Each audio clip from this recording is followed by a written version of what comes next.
sudah menolakkan penyidik. Tapi rumor yang beredar SS ini dugaan sudah jadi tersangka, namun dia mengajukan penangguhan penahanan.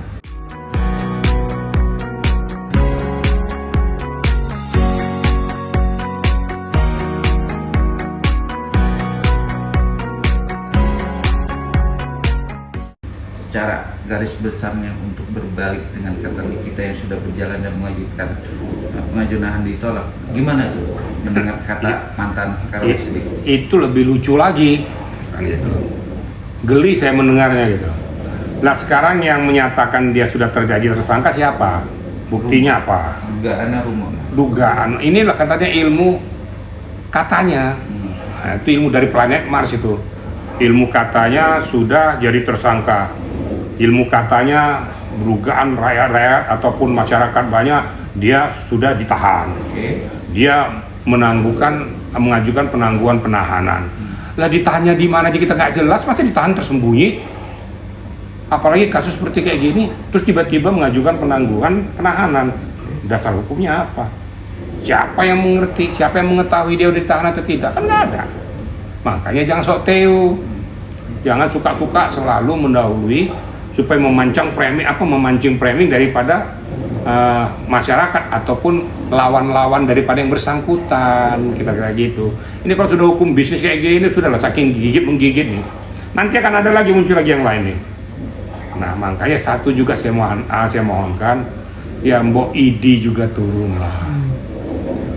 Ikatan Dokter Indonesia turun. Ini karena sudah menyangkut banyak dokter-dokternya nih, ya.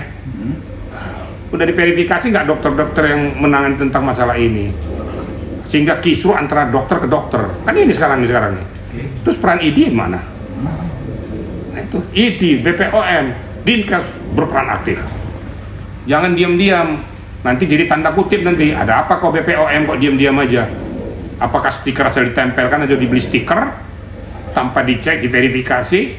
Kalau dicek ke lab yang benar itu adalah dia juga akan turun ke tempat pengelolaan itu, pengelolaan daripada skincare-nya, rumah pabriknya tuh gitu loh, rumah pengolahannya.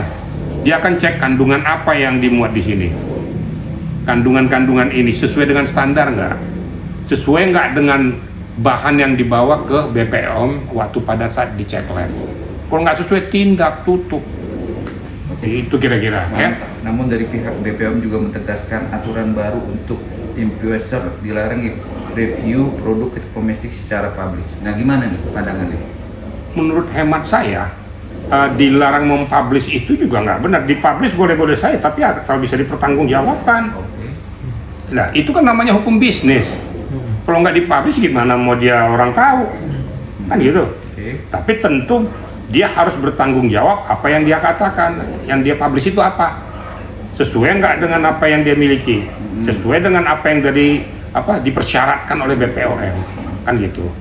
Nah, hanya kita harapkan juga mempublikasikan juga secara berlebih-lebihan itu juga perlu dipertanyakan. Ada satu contoh gini, saya berani dilaknat 7 turunan kalau seandainya obat barang saya ini tidak bisa menumbuhkan rambut dengan segera dalam 1 minggu, saya akan balikkan uangnya semua. Ini kan sudah nggak benar. Apa hubungannya produk dengan dilaknat 7 turunan? Sampai lebaran maunya juga nggak ngerti juga tidak dilaknat atau enggak. Gitu. Nah, inilah publikasi yang menyesatkan. Mungkin diantara salah satu permohonan daripada permintaan BPOM itu penegasan seperti itu. Tapi kalau untuk mempublikasikan ataupun mempromosikan itu sah-sah saja. Justru dia berani mempromosikan, justru kan BPOM akan melihat ini yang dipromosikan, contoh Laurel gitu ya, dipromosikan ini sudah membooming, ini perlu akan dicek pabriknya ini benar atau enggak, harusnya gayung bersambut gitu loh. Nah, tapi tidak bisa menghambat hukum bisnis. Namanya hukum bisnis ya, hukum ekonomi itu ya dari hasil sekecil-kecilnya memperoleh keuntungan yang sebesar-besarnya. Memang sudah hukum ekonomi kayak gitu.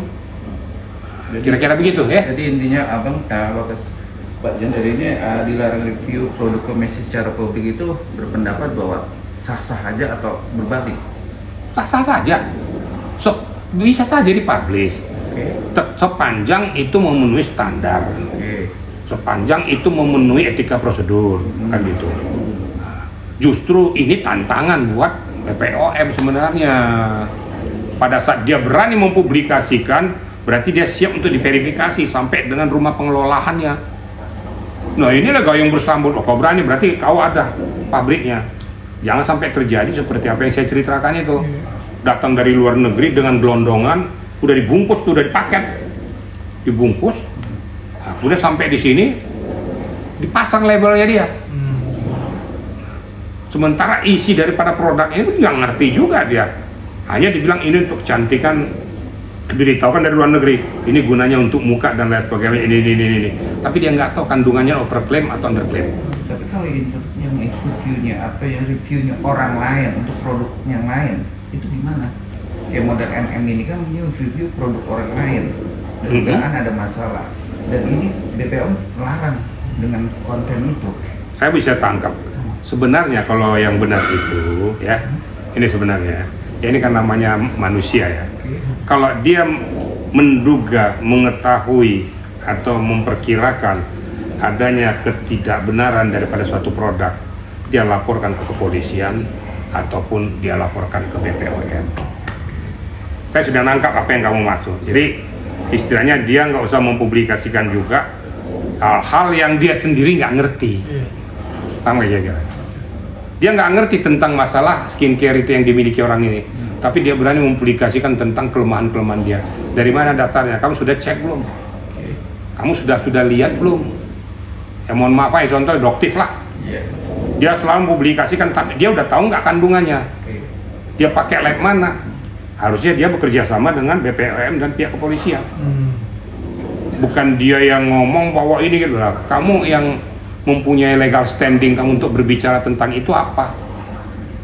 Kalau kita mau jujur-jujuran, berarti ada something kan? Kalau ngambil benang merahnya kayak gitu aja, kita teriak-teriak tentang skincare orang, tapi kita tidak punya kapasitas untuk berbicara tentang skincare itu, karena kita tidak memiliki kemampuan untuk memverifikasi. Yang mempunyai kemampuan memverifikasi adalah BPOM, bekerja sama dengan dinas kesehatan, gandeng kepolisian. Kalau memang terbukti memang ada kecurangan di sana, BPOM bergerak, gandeng kepolisian, tangkap, tutup, denda kepada negara. Itu kira-kira pertanyaan Anda, ke situ larinya, ya.